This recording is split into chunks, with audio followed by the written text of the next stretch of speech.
మన ప్రభువును రక్షకుడైన యేసుక్రీస్తు వారి యొక్క అతి శ్రేష్టమైన నామంలో మీ అందరికీ ప్రత్యేకంగా ప్రభు పేట వందనాలు తెలియపరుస్తూ ఉన్నాను. ఎంఆస్ టీవీ ఛానల్ ద్వారా మరొకసారి మీ ముందుకు రావడానికి ప్రభు కృప చూపించారు. దేవునికి మహిమ కలుగునుగాక. ఈరోజు మన వాక్య ధ్యాన అంశము ఆశీర్వాదం, దేవుని ఆశీర్వాదం అనే ఒక ప్రత్యేకమైన అంశాన్ని గురించి మనం కొద్ది సమయం దేవుని వాక్యాన్ని ధ్యానం చేసుకుందాం. కీర్తనల గ్రంథంలో నుంచి మూడవ కీర్తన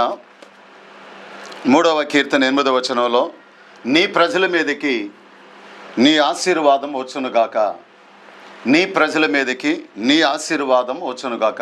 దేవుడి పరిశుద్ధ వాక్యాన్ని దీవించి ఆశీర్వదించునుగాక. ఇక్కడ భక్తుడు కీర్తనాకారుడు ఆశీర్వాదం గురించి మాట్లాడుతూ ఉన్నాడు. నీ ప్రజల మీదకి నీ ఆశీర్వాదం వచ్చునుగాక అన్నాడు. ఈ ఆశీర్వాదం అనేది ప్రతి ఒక్కరూ ఇష్టపడేటువంటి ఒక కార్యం. ఈరోజు దేవుని ఆశీర్వాదం అంటే ఇష్టం లేని వారు కానీ, దేవుని ఆశీర్వాదం నాకు అవసరం లేదనే వాళ్ళు కానీ ఎవరు ఉండరు. కానీ దేవుని ఆశీర్వాదం చిన్నపిల్లలు మొదలుకొని పెద్దవాళ్ళ వారు కూడా ఏ భేదం లేకుండా ప్రతి ఒక్కరూ దేవుని ఆశీర్వాదం కావాలని కోరుకుంటారు, కావాలని వారు ఆశపడతారు, ఇష్టపడతారు. దేవుని యొక్క ఆశీర్వాదం అంటే ఏమిటి? దేవుని ఆశీర్వాదం అనేది అది దేవుని యొద్ద నుండి లభించేటువంటి ఒక అనుగ్రహం. భౌతికమైనదైనా ఆధ్యాత్మికమైనదైనా అది దేవుని నుండి వచ్చేటువంటి ఒక వరం. ఉదాహరణకి శాంతి, సమాధానం, అలాగే జ్ఞానం, అదేవిధంగా ఒక కుటుంబం, ఉద్యోగం, ఇలా కొన్ని అనుభవాలలో దేవుడు తన ఆశీర్వాదాన్ని చూపిస్తూ ఉంటాడు, అనుగ్రహాన్ని, తన ఆశీర్వాదాన్ని అనుగ్రహిస్తూ ఉంటాడు. కనుక ఈ ఆశీర్వాదం అనేటువంటిది ఇంకా మనం గమనించినప్పుడు జ్ఞాని అయినటువంటి సొలొమోను కూడా ఆశీర్వాదం యొక్క నిర్వచనం ఏమిటో చెప్తాడు. ప్రసంగి గ్రంథం 5వ అధ్యాయము 19వ వచనంలో జ్ఞాని అయినటువంటి సొలొమోను కూడా ఈ 5వ అధ్యాయంలో చక్కని నిర్వచనం, ఆశీర్వాదమును గురించినటువంటి మాటలు తాను తెలియపరుస్తూ ఉంటాడు. ప్రసంగి గ్రంథం 5వ అధ్యాయం 19వ వచనంలో ఉన్నట్టు, ఒకనికి దేవుడు ధన ధాన్య సమృద్ధినిచ్చి అందులో తన భాగమును అనుభవించుటకు, అన్నపానములు పుచ్చుకొనుటకు, తన కష్టార్జితమందు సంతోషించుటకు వీలు కలగజేసిన ఎడల అట్టి స్థితి యెహోవా ఆశీర్వాదము వలన కలిగినది అనుకొనవలెను అంటాడు. కనుక ఒక స్థితిని దేవుడు కలగజేయటం దేవుని ఆశీర్వాదం. ఒకడికి ధన ధాన్య సమృద్ధిని దేవుడు కలగజేశాడు. అందులో తన భాగమందు తాను అనుభవించటానికి, తన కష్టార్జితాన్ని అనుభవించటానికి, తన భాగమును అనుభవించటానికి, చక్కగా సంతోషంగా అన్నపానములు పుచ్చుకొనటానికి వీలు కలగజేయటమే. అలా కలగజేసినటువంటి ఎడల ఆ స్థితి దేవుని ఆశీర్వాదం వలన కలిగింది అనుకోవాలి అంటాడు. కనుక ఇటువంటి ఆశీర్వాదం మన అందరికీ కావాలని, కలగాలని మనం ప్రియులారా ఇష్టపడుతూ ఉంటాం, ఆశపడుతూ ఉంటాం. అదేవిధంగా మన దేవుడు కూడా మనల్ని ఆశీర్వదించడానికి ఎల్లప్పుడూ కూడా సిద్ధంగా ఉండేటువంటి దేవుడు. ఆయన మనలందరిని కూడా ఈ విధమైనటువంటి ఆశీర్వాదాలతో దేవుడు ఆశీర్వదించునుగాక. ఆమె ప్రియమైన వారులారా, వాక్యాన్ని మనం గమనిస్తూ ఉన్నప్పుడు ఇక్కడ దేవుని ఆశీర్వాదం అన్నటువంటిది ఎవరి వలన కలుగుతుంది అనే విషయాన్ని కూడా మనం గమనించినట్లయితే, యాకోబు భక్తుడు తను రాసినటువంటి పత్రికలో 1వ అధ్యాయం 17వ వచనంలో యాకోబు భక్తుడు తను తెలియచేస్తూ ఉంటాడు. 1వ అధ్యాయము 17వ వచనంలో ఈ విధంగా తెలియచేస్తూ ఉంటాడు. ఆత్మ సంబంధమైన శ్రేష్టమైన ప్రతి ఈవియు, సంపూర్ణమైన ప్రతి వరము పరసంబంధమైనదై జ్యోతిర్మయుడగు దేవుని యొద్ద నుండి వచ్చును అంటాడు. అది శ్రేష్టమైనది, సంపూర్ణమైనటువంటి, పరసంబంధమైనటువంటి వరమైన, ఆశీర్వాదమైన ఏదైనా అది జ్యోతిర్మయుడగు దేవుని యొద్ద నుండే వచ్చును అని రాయబడి. కాబట్టి దేవుని యొద్ద నుండి కలిగేటువంటిది ఆశీర్వాదం అనేది. అది జ్యోతిర్మయుడగు దేవుని యొద్ద నుండి కలిగేటువంటి ఆశీర్వాదంగా మనం చూస్తూ ఉన్నాం. మరి అయితే ఈ ఆశీర్వాదం కీర్తనకారుడు చెప్పినట్లుగా యెహోవా ఆశీర్వాదం నీ మీదకి వచ్చునుగాక అన్నాడు. ఎలా వస్తుంది ఆశీర్వాదం మన మీదకి దేవుని ఆశీర్వాదం రావాలంటే మనం ఏం చేయాలి? ఒక 3 ప్రాముఖ్యమైనటువంటి విషయాలని ఈరోజు వాక్యం ద్వారా మనం ధ్యానం చేసుకుందాం. మొట్టమొదటిగా సువార్త ద్వారా దేవుని ఆశీర్వాదం మనకు కలుగుతుంది. అపోస్తుడైనటువంటి పౌలు గారు గలతీ సంఘానికి రాస్తూ గలతీ పత్రిక 3వ అధ్యాయంలో ఒక చక్కని మాటను తెలియపరుస్తూ ఉంటాడు. గలతీ పత్రిక 3వ అధ్యాయము 8వ వచనంలో అంటాడు, తాను ఒక మాటను చెప్తాను, నీ యందు అన్యజనులందరూ ఆశీర్వదించబడుదురని అబ్రహామునకు సువార్తను ముందుగా ప్రకటించెను. అన్యజనులందరూ కూడా అబ్రహాము యందు ఆశీర్వదించబడటానికి ఇక్కడ సువార్త ముందుగా ప్రకటించబడెను అని వ్రాయబడింది. అంటే ఏ సువార్తనైతే ముందుగా ప్రకటించబడిందో ఆ సువార్త వలన అన్యజనులందరూ కూడా అబ్రహాము యందు ఆశీర్వదించబడతారని రాయబడింది. అంటే ఆశీర్వాదం దేవుడు దేనిలో ఉంచాడంటే సువార్తలో దేవుడు ఉంచాడు. అందుకే సువార్తలో ఒక సంపూర్ణమైన ఆశీర్వాదం ఉంది. ఇంతకీ సువార్త అంటే ఏమిటంటే యేసు ప్రభువారి యొక్క జనన మరణ పునరుద్ధానములను కలిగినటువంటిదే సువార్త. ఈ సువార్తలో సంపూర్ణమైనటువంటి ఆశీర్వాదం దాగి ఉంది. అందుకనే అబ్రహాముకి ఈ సువార్త ముందుగా ప్రకటించబడింది. ఏమని అంటే నీ యందు అన్యజనులందరూ ఆశీర్వదించబడతారని.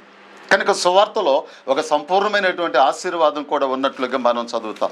అందుకనే రోమా పత్రికలో కూడా ఈ విషయం మీద స్పష్టంగా పౌలు గారు మాట్లాడతారు. 15వ అధ్యాయము రోమా పత్రికలో 15వ అధ్యాయము 29వ వచనంలో ఈ మాటలు మనం చదువుతాం. 29లో ఏమంటారంటే, నేను మీ యొద్దకు వచ్చునప్పుడు క్రీస్తు యొక్క ఆశీర్వాద సంపూర్ణముతో వత్తును అని నేను ఎరుగుదును అంటాడు.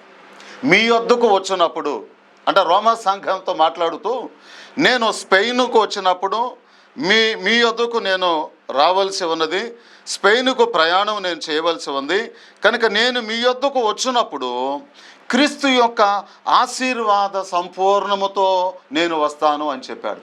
ఏమిటి మాట? క్రీస్తు యొక్క ఆశీర్వాద సంపూర్ణం అంటే ఏమిటది?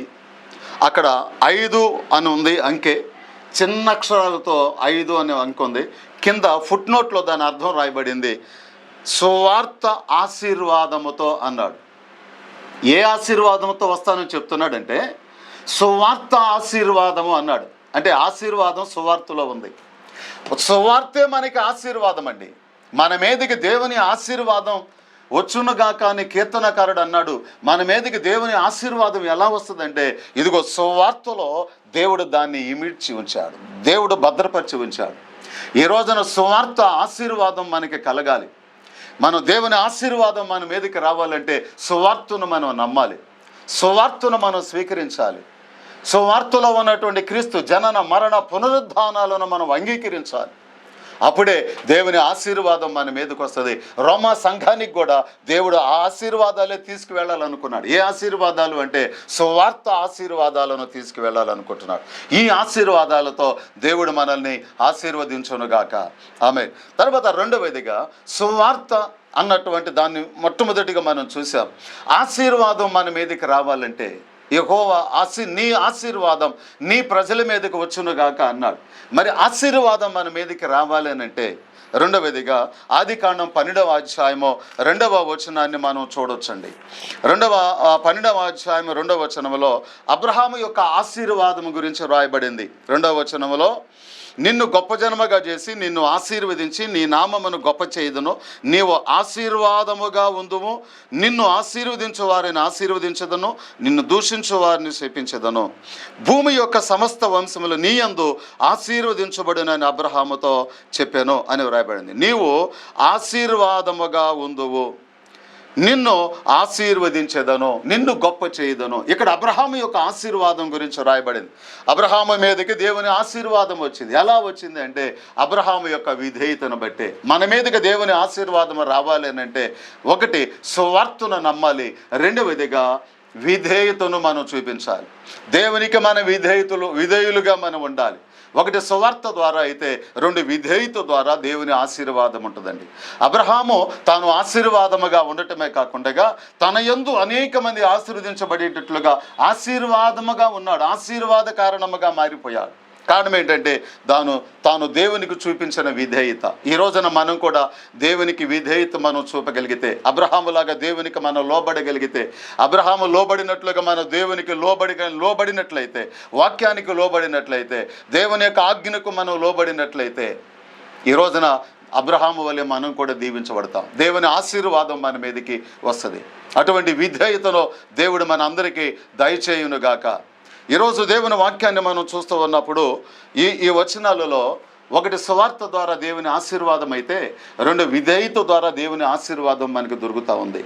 తర్వాత మూడో విషయాన్ని కూడా మనం చదువుకుందాం. మూడవదిగా 128వ కీర్తనలో ఒక మాటను మనం చదువుతూ ఉంటాం. 128వ కీర్తన 4వ వచనములో, యెహోవా యందు భయభక్తులు గలవాడు ఇలాగూ ఆశీర్వదించబడును, సియోనులో నుండి యెహోవా నిన్ను ఆశీర్వదించును. దేవుని ఆశీర్వాదం మన మీదకి రావాలంటే మూడవదిగా యెహోవా యందు భయభక్తులు కలిగిన అనుభవాన్ని గురించి ఇక్కడ చెప్పబడతా ఉంది.